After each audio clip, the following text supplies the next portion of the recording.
예천에서 오늘 또 3명의 추가 확진 환자가 나왔습니다.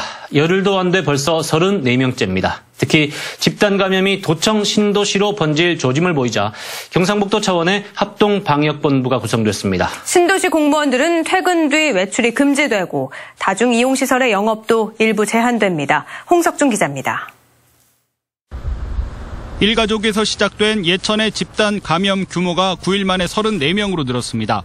유치원 돌봄교실에서 감염된 3살 여아와 엄마에 이어서 6살 언니가 추가로 확진됐고 10대 후반 또래 집단에서도 2명이 추가됐습니다. 특히 돌봄교실을 매개로 도청 신도시의 40대 여성과 9살 초등학생까지 감염되자 경상북도가 합동방역본부를 꾸리고 안동 예천과 신도시 방역을 직접 챙기기로 했습니다. 안동 예천 도청 신도시 주민을 비롯한 도민 여러분께서는 의료기관 방문 외에 외출을 자제해 주시고 아프면 쉰다는 기본 원칙을 반드시 준수하며 가급적 재택근무를.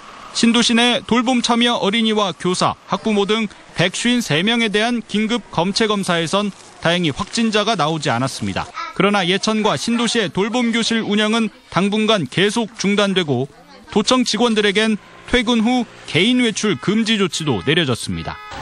또 안동 예천의 PC방과 노래방, 목욕탕의 영업 중단을 권고하고 영업을 강행하면 방역 지침을 지키는지 경찰이 점검하기로 했습니다.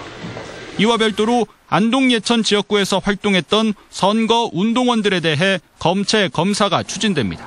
후보가 연설을 한다든지 이렇게 할 때 옆에서 같이 인사를 하고 하는 이런 사람들, 주로 젊은 사람들입니다.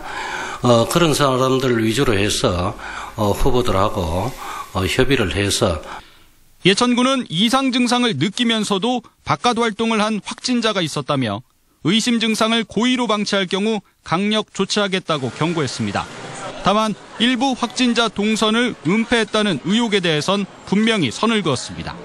일일이 CCTV를 확인을 해서 역학조사관의 해석에 따라서 이 동선은 유의미하다 하면 밝히고 이것은 전혀 의미가 없겠다 하면은 밝히지 않는 동선이 있을 수도 있습니다. 한편 계약이 늦어지면서 3월 초 2~3% 수준에 머물던 도내 긴급 돌봄 신청이 유치원의 경우 13%까지 급증해 학교 내 감염 관리 방식에 대한 교육당국의 고민도 깊어지고 있습니다.